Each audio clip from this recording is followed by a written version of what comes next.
아멘. 할렐루야. 오늘 이 시간에 하나님의 은혜가 저와 여러분들 가운데 함께하기를 주님의 이름으로 축원합니다. 오늘 사도행전 11장 19절부터 30절까지 말씀을 가지고 그리스도인입니까? 라고 하는 제목으로 같이 말씀을 좀 나눠보려고 합니다. 사실 우리 정태훈 목사님 말씀 증거를 부탁하셨을 때 고민이 됐어요. 어떤 말씀을 전해야 하나. 그런데 오늘 이 안디옥 교회에 관한 말씀이 좋겠다 하는 마음을 주셔서 오늘 이렇게 안디옥 교회에 관한 말씀을 가지고 이 시간 말씀을 전하려고 합니다. 초청해 주신 정태훈 목사님 또 당의 우리 성도님들께 감사를 드리고요.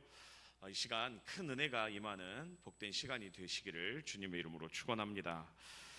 사실 코로나 이후로 한국 교회에 참 어려움이 많이 있었습니다. 지금도 있고요. 성도님들의 수가 점점 줄어들고 우리 도남제일교회는 그렇지 않다는 얘기를 들었지만 다른 여러 교회들이 재정적으로도 좀 어려운 그런 상황을 맞고 있다는 이야기를 듣습니다. 상황이 어렵습니다. 전도하기도 힘들고요. 그런 속에서 선교를 굳이 해야 되나 하는 이야기가 나올 수도 있겠죠. 그런데 이런 문제들이 왜 우리에게 닥쳤는가, 또 이 문제를 통해서 하나님이 우리에게 주시고자 하는 뜻은 무엇인가 라고 하는 부분을 우리가 먼저 좀 생각해 볼 필요가 있습니다.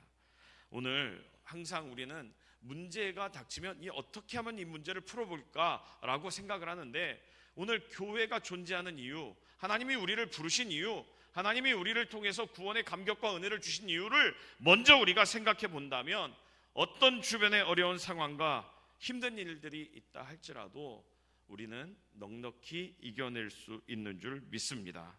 코로나로 위축되고 대외적 상황이 늘 변수로 작용하는 불확실한 시대이지만 성경에 비추어서 오늘 온전한 교회, 하나님이 기뻐하시는 교회의 모습을 살펴보고 오늘 우리 도남제일교회가 하나님 앞에서 충성되이 헌신하며 잘 교회를 세워가고 있지만, 그래도 우리 안에 부족한 것을 살펴보고 또 그 안에서 새롭게 하나님 앞에 믿음의 결단을 가짐으로 하나님이 주시는 충만한 은혜와 복을 경험하며 주님 앞에 서는 그날에 잘했다 칭찬받는 그런 교회로 아름답게 세워지기를 주님의 이름으로 축복합니다. 여러분, 오늘 우리 그리스도인들이라고 우리는 스스로 이야기합니다. 그렇죠? 그런데 여러분, 원래부터 우리가 그리스도인이지 않았어요. 무슨 말이냐면, 우리 예수 믿는 사람들에게 주어진 별명이 있었는데 그게 그리스도인이라고 하는 겁니다. 우리는 그리스도인이죠? 이렇게 물어봅니다. 교회 다니는 사람들을 향해서. 그죠? 너무도 당연한 이야기로 들립니다. 그런데 성경을 보면 초대교회 당시만 해도 처음부터 예수 믿는 사람들을 향해서 그리스도인인가 라고 묻지 않았다는 거예요. 사실 이 그리스도인이라고 하는 말은요, 믿지 않는 사람들이 믿는 사람들에게 지어준 별명 같은 거였습니다. 우리가 이렇게 흔히 쓰는 그리스도인이라고 하는 단어는 사도행전 11장, 그리고 사도행전 26장, 그리고 베드로전서 3장에 베드로전서에 딱 3번 등장하고 있어요. 다시 말해서 이 그리스도인이라고 하는 말은 초대교회 당시에 보편적으로 쓰던 언어가 아니었다라고 하는 거예요. 그렇다면 그리스도인이라고 하는 말의 뜻은 무엇입니까? 좀 자세히 살펴보면 그리스도에 속한 사람, 더 짧게 말하면 그리스도의 사람, 이런 뜻으로 해석해 볼 수 있을 것 같아요. 그렇다면 어떻게 예수 믿는 사람들이 어떤 모습을 가졌기에 안 믿는 사람들로부터 예수에 속한 사람, 예수 믿는 사람, 또 예수님의 사람, 이런 류의 별명을 듣게 되었느냐라고 하는 거예요. 처음에 했던 단어의 의도는 그렇게 좋은 뉘앙스는 아니었을 것 같습니다. 그럼에도 불구하고 나중에는 이 그리스도인이라고 하는 이 이름 자체가 훈장처럼 우리에게 주어진 이름이 되어버렸죠. 사랑하는 도남제일교회 성도님, 오늘 초대교회 안디옥 교회 성도들이 어떤 삶을 살았기에 그들을 향하여 안 믿는 사람들이 그리스도인이라고 불렀는지 오늘 우리가 이 말씀을 통해 한번 살펴봤으면 좋겠습니다. 오늘 본문을 보면 이 안디옥 교회 사람들이 그리스도인으로 불릴 만한 이유가 있었습니다. 그 첫 번째 이유가 뭐냐면 그들은 왜 사는지, 무엇으로 사는지가 분명한 사람이었다라고 하는 거예요. 다시 말해서 그리스도 중심의 인생관을 가진 사람들이 바로 초대교회, 이 안디옥 교회의 성도들의 모습이었다라고 하는 거예요. 여러분, 오늘 우리가 읽은 사도행전 11장 19절부터 20절까지의 말씀을 같이 한번 봅시다. 거기 19절 20절 말씀 한번 읽어봅시다. 같이 한번 읽어보도록 하겠습니다. 그때에 스데반의 일로 일어난 환란으로 말미암아 흩어진 자들이 베니게와 구브로와 안디옥까지 이르러 유대인에게만 말씀을 전하는데 그 중에 구브로와 구레네 몇 사람이 안디옥에 이르러 헬라인에게도 말하여 주 예수를 전파하니 라고 돼 있어요. 여러분 19절 20절을 우리가 함께 읽었는데 이 말씀 속에 여러분 눈에 띄는 단어가 보이십니까? 저는 이 말씀을 보면서 눈에 확 들어오는 단어가 있었어요. 뭐냐? 안디옥에 이르러 였습니다. 19절에 보면 마지막 부분에 안디옥까지 이르러 였고요, 20절 마지막 부분에 보면 그 중에 구브로와 구레네 몇 사람이 안디옥에 이르러 라고 돼 있어요. 여러분 19절 20절 짧은 구절이에요. 그런데 이 두 문장이 계속 겹쳐 나옵니다. 두 번이나 겹쳐 나와요. 왜 그랬을까요? 안디옥이 왜 중요합니까? 여러분 아십니까? 세계 선교의 시작점은 바로 이 안디옥이었어요.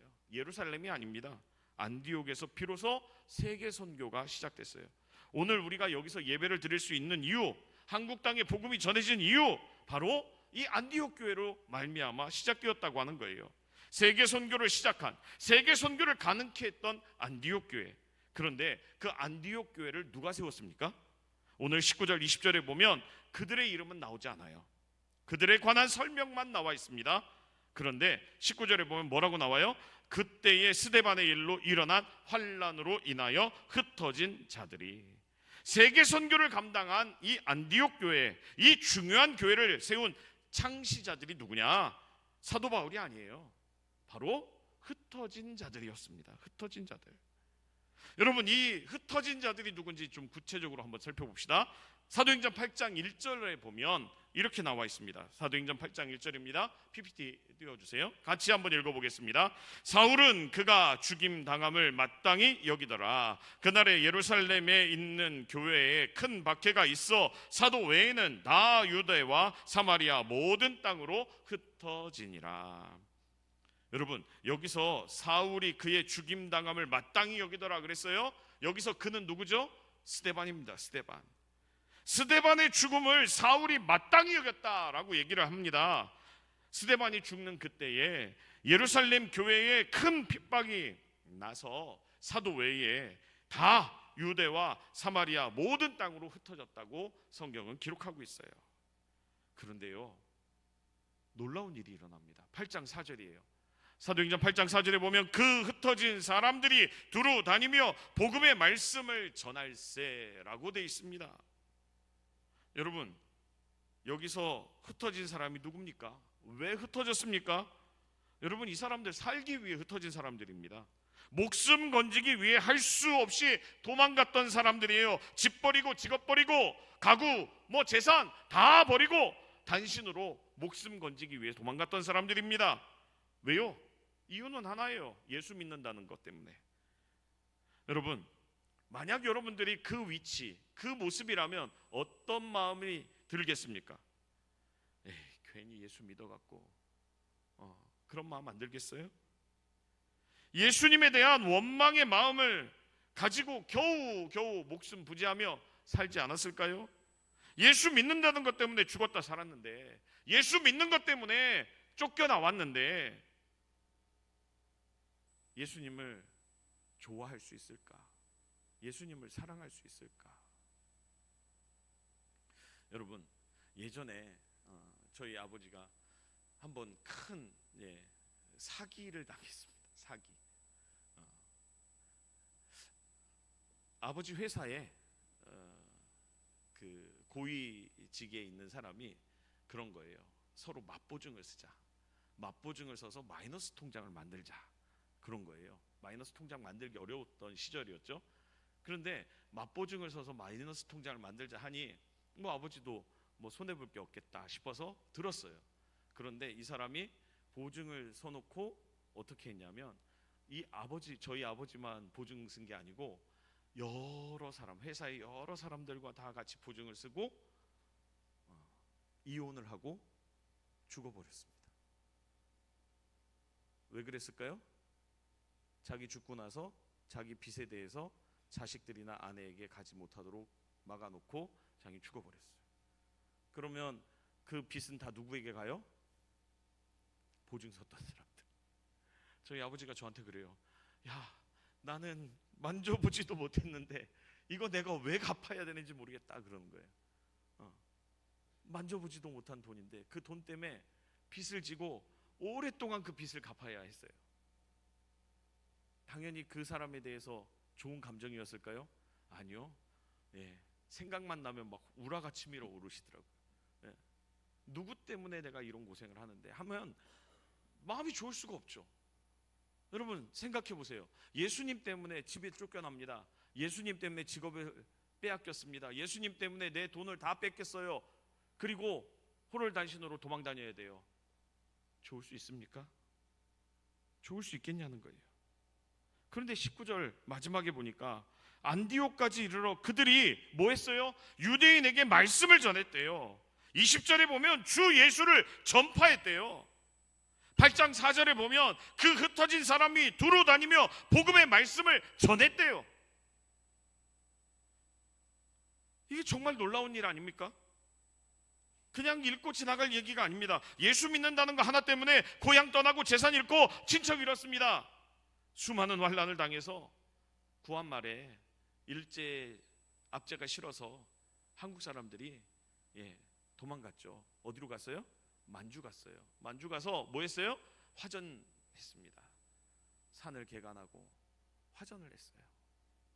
그렇게라도 해서 일본의 압제를 피해 살고 싶다라고 하면서 가서 독립운동하고 그랬어요. 여러분 예루살렘에서 안디옥, 수리아의 안디옥까지 거리가 오늘 여기 서울에서 만주 가는 거리보다 더 멀어요. 예수님 때문에 쫓겨났어요. 그래서 그 먼 곳으로 도망갔어요. 안디옥까지 옷까지 몇 개 갖고 도망간 사람들입니다. 그런데 그곳에 가서 뭐 했다고요? 예수님 전했다고요. 성경을 전하고 있습니다. 정처 없이 이방으로 나설 때 얼마나 불행했겠습니까? 그래서 그들은 방황했어요. 그런데 그 가운데 그들이 생각했습니다. 왜 우리가 여기까지 왔는가? 그러면서 그들의 인생의 의미를 조금씩 발견해 나기 시작합니다. 내가 왜 이 고생을 해야 하는가? 왜 내 재산을 다 잃어버렸는가? 왜 나는 직업을 포기해야 했는가? 무엇 때문에 이곳에 와 있는가? 여러분 그런데요 놀라운 일이 일어나요. 그 속에서 하나님의 뜻을 발견합니다. 하나님이 나를 이곳으로 보내셨다는 거예요. 파송하셨다는 거예요. 선교사로 보냈다는 거죠. 내가 사는 이유는 예수님 때문이고 내가 여기 온 건 억지로 끌려온 것 같지만 하나님이 보내셨다고 하는 거 확신이 들기 시작하니까 그들이 가만히 있을 수가 없는 거예요. 그때부터 그들이 뭐 합니까? 예수님을 전하기 시작해요. 오늘 성경은 그랬다고 기록하고 있어요. 놀라운 일입니다. 흩어진 것은 피동적이었지만 복음은 자발적으로 전했다는 거예요. 억지로 된 현실 속에서 자발적인 일을 발견한 겁니다. 이게 중요한 거예요. 여러분 우리의 운명이 어떻게 주어졌는지, 지금 왜 우리가 이 현실 속에 있는지 그거 중요하지 않습니다. 환경이 지금 불행한가 아닌가는 결코 중요하지 않습니다. 중요한 거는 그 현실 속에서 과연 하나님이 나를 부르신 뜻이 무엇인가 하는 건 줄 믿으시기 바랍니다. 여러분 믿음의 사람들은요 능동적인 사람들입니다. 역사의 노래로 살아가지 않아요. 세상 사람들은 주어진 환경과 현실을 따라서 웃고 웁니다. 그러나 우리 예수 믿는 사람들은 그러지 않아요. 그래서 사방으로 우겨싸임을 당하여도 쌓이지 않고요, 거꾸로 트림을 당하여도 망하지 않는 사람들이 우리 예수 믿는 사람들인 줄 믿으시기 바랍니다. 여러분, 세상 사람들은요, 환경이 좋아지면 웃습니다. 환경이 불행해지면 웁니다. 역사가 흐르는 대로, 시간이 흐르는 대로, 환경이 인도하는 대로 그렇게 따라가죠. 그러나 역사의 주인공들은 그렇게 살지 않았어요. 고난과 핍박 속에서도 하나님의 부르심의 뜻을 발견했다고 하는 겁니다. 여러분, 하나님이 사용한 사람들을 조심스럽게 한번 관찰해 보십시오. 그들은 한 번도 자신의 환경과 역사의 노예가 된 적이 없어요. 요셉을 보세요. 요셉 왜 노예로 팔려갔습니까? 살기 싫어서 애굽으로 가기 위해 형들에게 자신을 노예로 팔아달라고 부탁했습니까? 아니잖아요. 형들이 팔았습니다. 억지로 끌려갔어요. 그런데 요셉은 그곳에서 노예로 남지 않았습니다. 그는 말했어요. 형들이 나를 판 것이 아니오, 하나님이 생명을 구원하시려고 당신들 앞서 나를 보냈어. 하나님이 나를 보내셨다는 거예요. 나는 하나님께 부름받았다는 겁니다. 애굽에 올 때는 억지로 끌려왔지만 애굽에서 생활할 때는 능동적으로, 자발적으로 살았어요. 왜? 하나님이 나를 보내셨으니까 부름에 합당한 삶을 살겠노라고 결단하며 살았던 거죠. 사랑하는 성도 여러분, 오늘 우리가 살아가면서 그런 자세가 필요합니다. 하나님이 왜 나에게 이런 어려움을 주셨는가? 하나님이 왜 나에게 이런 환경을 주셨는가? 여러분, 요셉은요 그런 묵상을 했어요. 보디발의 집에서 그래서 최선을 다했던 거고요, 감옥에 끌려가서도 최선을 다했습니다. 훗날 우리가 알듯이 하나님은 그를 애굽 역사의 주인공으로 삼는 걸 보게 됩니다. 여러분, 오늘 이 안디옥 교회까지 흘러온 그 흩어진 자들이 그랬습니다. 그들은 이름도 없어요. 그저 흩어진 자들입니다. 여러분, 저희 성북교회가 75년 됐습니다. 이제 올해 7월 되면 76년이 됩니다. 저희 교회 연역을 보면, 요람 연역을 보면 1949년 7월 10일 김태주 목사 외 몇 명이 누구 집에서 예배를 드렸다라고 이렇게 기록했어요. 처음 설립 목사님이 누군지 이름이 딱 나와요. 함께했던 장로님, 전도사님 이름이 딱 나와 있습니다. 그런데요, 이 안디옥 교회 최초로 세계 선교를 시작한 이 교회의 설립자들의 이름이 기록되지를 않아요. 그저 뭐예요? 흩어진 자들, 억지로 쫓겨난 자들, 핍박받아 재산 다 잃어버린, 어쩌면 거지 같은 사람들입니다. 수많은 친척 잃어버린 비참한 사람들이에요. 그러나 성경은 말합니다. 그들에게는 이 모든 것들이 자발적이었다는 거예요. 그들에게 하나님이 왜 나를 부르셨는지, 나가 왜 사는지를 깨닫고 나니까, 그들의 사고의 전환이 일어나니까 그 불행해 보이던 인생이 얼마나 놀라운 조건인지 알 수가 없는 거예요. 복음을 전하기 위해 이것보다 더 좋은 조건이 없는 거예요. 여러분, 직업이 있고 집이 있고 지킬 게 있고 이 보존할 게 있으면 거기에 신경을 써야 되잖아요. 그죠? 교회 봉사하고 싶어도, 복음 전도하고 싶어도, 비전 트릭 가고 싶어도 직장 때문에, 가정 때문에 하지 못할 때가 얼마나 많습니까? 그죠? 그런데 집 잃고 직업 잃고 떠나서 보니까 할 일이 없는 거예요. 그런데 하나님이 나를 여기에 부르셨다는 그 부르심의 확신이 들은 거죠. 그러니까 뭐예요? 시간 날 때마다 뭐 할까요? 전도합니다. 전도해요. 여러분, 당시 안디옥은요 굉장히 큰 도시입니다. 근데 이 안디옥이 복음화가 됐어요. 여러분, 안디옥의 복음화는 우연히 된 게 아닙니다. 하나님이 예루살렘 교회를 흩으신 게 우연히 된 게 아니었다고 하는 거예요. 오늘 하나님께서는 이 안디옥을 복음화시키려고, 이 안디옥을 통해서 세계를 복음화시키려고 하나님의 놀라운 역사를 이루어 가시는 줄 믿으시기 바랍니다.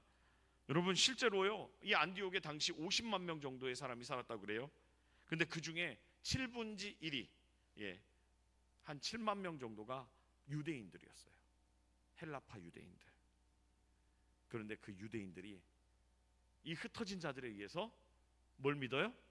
예수님을 믿는 역사가 일어났다고 하는 거예요. 그로 인하여 안디옥 교회 복음화가 일어납니다. 왜요? 이 흩어진 자들. 여러분, 오늘 우리는 어떻습니까? 상황 때문에, 환경 때문에 울고 웃고 그러지 않습니까? 어려우면 제일 먼저 선교비 끊고, 어려우면 전도. 네. 여러분, 교회가 왜 존재하는지 먼저 생각해 봐야 돼요. 하나님이 왜 우리를 부르셨는지, 하나님이 왜 우리를 자녀 삼으셨는지, 하나님이 우리에게 구원의 은혜와 역사를 왜 허락했는지를 우리가 알아야 됩니다. 다른 건 다 포기해도 이건 포기하면 안 되는 거예요. 전도하는 일, 선교하는 일, 교회는 이걸 놓으면 안 됩니다. 존재의 이유가 사라지는 거예요. 교회는 계모임 아닙니다. 교회는 동호회 아니에요.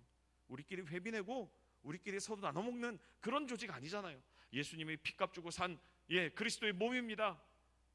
교회는 어머니예요. 영혼을 구원하고 영혼을 성숙시키며 영혼으로 하여금 하나님 앞에서 부름받은 자답게, 사명자답게 세워갈 수 있도록 양육하고 성장시켜가는 곳이 바로 교회라고 하는 거예요. 그러니 이 교회의 사명을 감당하는 것은 바로 전도하는 일이고 선교하는 일인지 믿으시기 바랍니다. 여러분, 오늘 이 안디옥 교회에 흩어진 예수 믿는 사람들이 왔어요. 그들은 그리스도 중심의 인생관을 갖고 있었죠. 여러분, 그리스도 중심의 인생관을 가지고 있으면요, 어떤 상황도 해석되지 않는 게 없어요. 여러분, 예수님을 올바로 믿어보십시오. 예수님을 주인으로, 인생의 주인으로 모셔보세요. 그리스도를 통해 역사를 바라보게 됩니다. 여러분, 우리의 과거를 한번 돌아보세요. 그 안에 예수님이라고 하는 존재를 끼워 넣어 보세요. 그러면 해석되지 않는 게 없어요. 여러분, 예수 믿는 사람들은 어떤 사람인가? 역사를 올바로 해석하는 사람들입니다. 눈으로, 그리스도의 눈으로 세상을 볼 줄 아는 사람들이에요. 여러분, 예수 믿고 나서도 여전히 과거에 원망 품었던 거 그대로 품고 있는 사람들 많습니다. 여러분, 그거는 잘못된 거예요. 예수님을 중심으로 현재를 바라보십시오. 오늘 우리 안에 병이 있습니까? 못된 남편 만나 고생합니까? 그러나 그 모든 환경을 예수님 중심으로 바라보시기 바랍니다. 그러면요, 못된 남편 예수 믿게 하려고, 내 병을 통해 하나님의 역사를 이루시려고, 나의 이 고난과 어려움을 통해 하나님의 나라가 확장되려고 하나님이 나를 부르셨고 사용하신다라고 하는 부름의 소명을 깨닫게 되는 줄 믿으시기 바랍니다. 이 흩어진 자들은요, 엄청난 고난 속에 있었어요. 그런데 그곳에서 좌절하거나 원망하지 않았습니다. 그들은 환경을 뛰어넘어 하나님의 복음의 역사를 감당했다고 하는 거예요. 두 번째로, 오늘 이 안디옥 교회 성도들이 어떤 사람들이었냐 하면요, 그리스도 중심의 인격적인 삶을 살았어요. 여러분, 오늘 안디옥의 그 혼란한 사회 속에서, 그 위기 가운데서 오늘 이 흩어진 자들은 그리스도인이라고 하는 이름을 들을 수 있었습니다. 왜 그래요? 단순히 예수님을 전했기 때문이 아니에요. 여러분, 예수님을 전한다는 것에는요, 오늘 우리가 갖는 많은 희생과 양보와 섬김이 포함되는 거 아십니까? 예수 믿는다고 해서 하면서 양보 안 하고 희생 안 하고 섬기지 않으면요, 세상 사람들 웃습니다. 너나 잘 믿으세요 그래요. 교회 봉고차에 교회 이름 딱 붙여놓으면요, 뭘 할 수 없어요? 신호위반, 과속할 수 없어요. 근데 운전하는 사람들은 하고 싶잖아요. 그럼 어떻게 해요? 교회 이름 딱 띄고 합니다. 교회 이름 띄면 자유로워요. 근데 교회 이름을 딱 붙이는 순간 그럴 수 없죠. 왜 그래요? 예수 믿는 사람인 줄 세상 사람들이 다 아니까. 여러분, 우리 안에 악한 습성이 있지만 오늘 예수로 오늘 내가 변화되고 예수 안에서 내가 은혜를 입으면 오늘 내 삶이 변화된다고 하는 거예요. 오늘 안디옥 교회 성도들은요, 그저 예수만 전하는 사람들이 아니었어요. 그들에게는 탁월한 영적인 영향력을 발휘했다는 거예요. 그들에게는 영적 영향력으로서 성령 충만한 삶이 있었고요, 인격적인 영향력을 끼치는 삶이 있었습니다. 또한 이 두 가지가 균형 잡힌 삶을 통해서 사람들의 본이 되는 삶을 살았어요. 그런데 안타깝게도 우리 한국교회는요, 이 영적 지도력과 인격적 지도력을 다른 것으로 해석합니다. 영적 지도력을 어떻게 해석합니까? 교회 와서 열심히 봉사하고 처리하고 새벽 기도하고 뭐 이러면 영적인 삶이라고 해석해요. 그런데 여러분, 교회 안에서는 굉장히 영적으로 탁월한 사람들인데 집에 가서 어떻게 합니까? 부인들에게 한번 물어봐야 됩니다. 우리 장로님들, 우리 안수 집사님들, 부인들한테 한번 물어봐야 돼요. 어떻습니까? 밖에서는 너무 훌륭하고 영적으로 탁월한데 집에서 많은 사람들이 그런답니다. 한번 살아보시죠. 교회는 그럴듯합니다. 성경 많이 알고 줄줄 외우고 성경 여러 번 읽고 전도상 받고, 그런데 집에서 자녀들에게, 아내에게 인정받지 못하면 이건 올바른 리더십이 아니죠. 여러분, 오늘날 이 한국교회의 문제가 뭐냐? 인격적인 삶이 없어요. 신앙과 생활 중에 생활이 없어요. 오늘 그런데 24절을 보면 성경은 이렇게 말합니다. 11장 24절이에요. 같이 봅시다. 11장 24절입니다. 바나바는 착한 사람이요 성령과 믿음이 충만한 사람이라 이에 큰 무리가 죽게 더하여 지더라. 바나바를 세 가지로 설명하는데요. 하나는 뭐예요? 착한 사람. 둘째는 뭐예요? 성령이 충만한 사람. 세 번째는 뭡니까? 믿음이 충만한 사람. 예. 그런데요, 헬라어 문장을 보면 착한 사람, 성령 충만, 믿음 충만이 같은 맥락에서 흐르고 있다는 거예요. 누가 성령 충만한가? 누가 믿음이 충만한가? 예, 오늘 성경은 그렇게 말합니다. 인격적으로 착한 사람이에요. 인격적으로 결함이 없는 자를 말한다는 거예요. 아내에게 따뜻하시길 바랍니다. 아멘이 안 나오네요. 아내에게 따뜻하시기 바랍니다. 예, 남편에게 공손하시기 바랍니다. 이 아멘이 안 나오네요. 남편에게 공손하시기 바랍니다. 네, 그런 사람이 성령 충만한 사람이라고 오늘 성경이 가르치고 있어요. 여러분, 우리가 그리스도인의 아름다운 별명을 얻기 위해서 성령 충만을 통한 영적 영향력 그리고 인격적 영향력을 통해서 사람들에게 본이 되는 삶을 살 때 비로소 우리에게 아름다운 열매들이 맺혀진다는 거예요.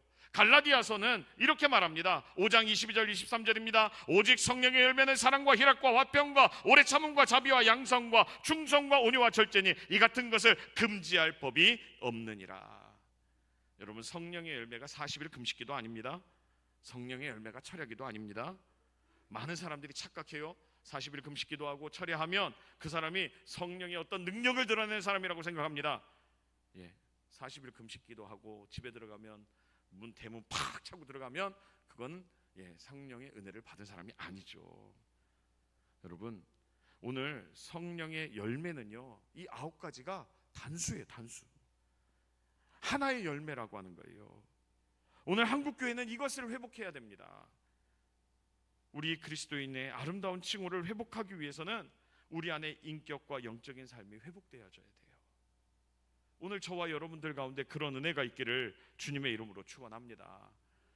바나바는 그랬어요. 바나바는 착한 사람이었고요, 성령과 믿음이 충만했습니다. 뿐만 아니라 어떤 사람이었냐?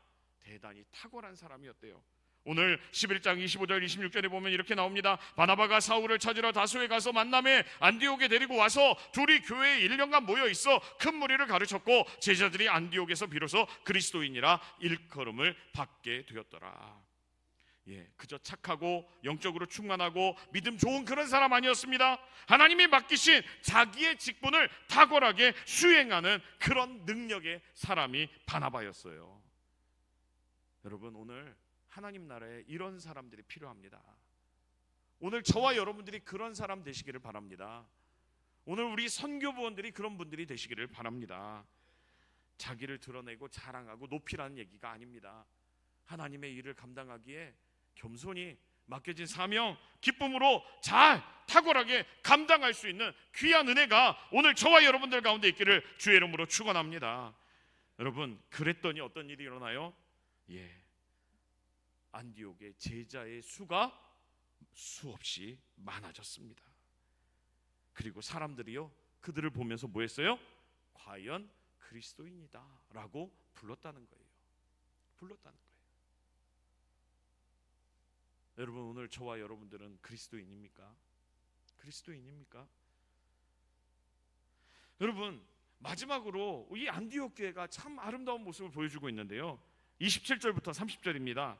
우리 한번 읽어봅시다. 27절부터 30절까지 말씀 같이 한번 읽어보겠습니다. 같이 읽어볼게요. 그때 선지자들이 예루살렘에서 안디옥에 이르니 그 중에 아가보라 하는 한 사람이 일어나 성령으로 말하되 천하에 큰 흉년이 들리라 하더니 글라우디오 때에 그렇게 되니라. 제자들이 각각 그 힘대로 유대에 사는 형제들에게 부조를 보내기로 작정하고 이를 실행하여 바나바와 사울의 손으로 장로들에게 보내니라. 아멘. 여러분, 그리스도인이라고 불릴 수 있는 사람들은 그런 사람들입니다. 헌신적 사랑이 있는 사람들, 대가를 바라지 않고 사랑하는 사람들. 네. 오늘 저희 교회에서 급하게 지난주에 의성에 이 경상도에 산불이 났다고 그냥 긴급으로 그냥 마음 담아서 보냅시다라고 하고 선교 구제원금 봉투를 나눠줬어요. 우리 당회에서는 200만 원만 합시다, 이 작정을. 근데 오늘 하는데 한 300만 원이 들어왔더라고요. 제가 이게 되게 좋았어요, 마음이. 그냥 그 자리에서 일주일 만에 그냥 한 건데 다들 같이 마음 아파하고, 뭐 여유 있는 사람들이 얼마나 있겠어요. 다 할머니 할아버지들 많으신데 그럼에도 불구하고 기쁘게, 이번에 미얀마에서 지진이 크게 났습니다. 저희 교회가 또 이제 단기팀이 잠깐 들어가는데 가려고 하는 상황에 지진이 난 거죠. 너무 어렵다는 얘기를 듣고 당회에다가 장로님 우리 같이 해야 되지 않아요? 그래서 우리가 맥주 감사 헌금을 하는데 그거 해외 선교와 국내 미자리 교회를 위해서 보내는데 이번에는 한 절반 정도 해서 한 500 정도 그쪽으로 보냅시다 그랬더니 우리 장로님들이 당연히 하죠, 당연하죠, 부족할지 않을지 모르겠네요 이러더라고요. 네, 저는 너무 마음이 기쁜 거예요.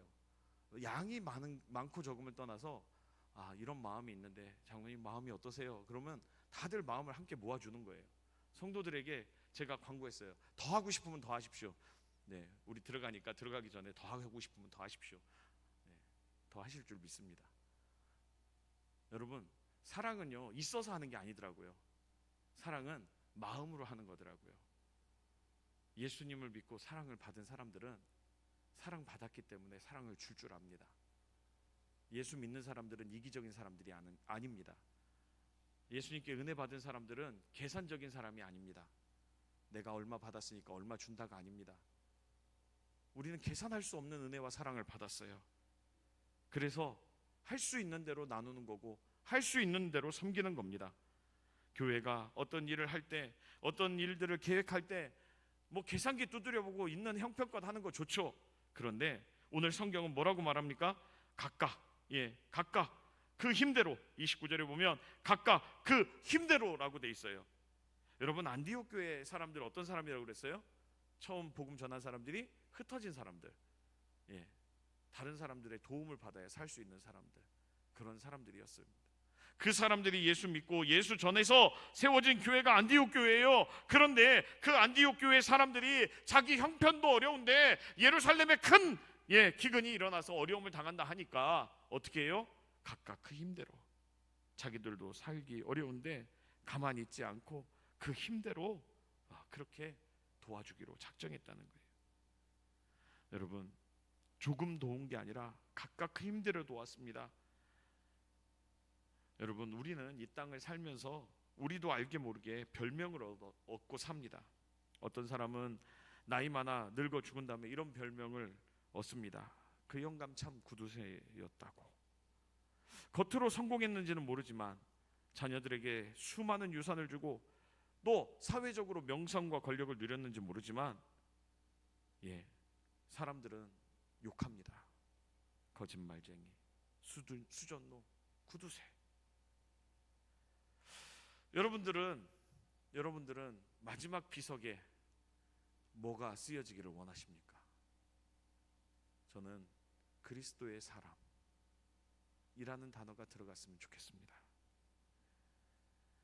자기의 운명을 원망하지 않고 처한 상황 속에서 하나님의 뜻을 찾던 사람들을 향해 붙여졌던 고귀한 이름, 그리스도인. 여러분, 그리스도 중심의 지도력, 그리스도 중심의 헌신적인 사랑, 그리고 그리스도 중심의 역사관을 가지고 자신을 희생하며 복음을 전하고 자신의 삶을 드렸던 그 안디옥 교회 성도들에게 붙여졌던 그 별명, 이것이 장차 후에 모든 예수 믿는 사람들에게 주어진 이름이 되어버렸습니다. 여러분, 우리는 어떻습니까? 어떤 별명을 갖고 있습니까?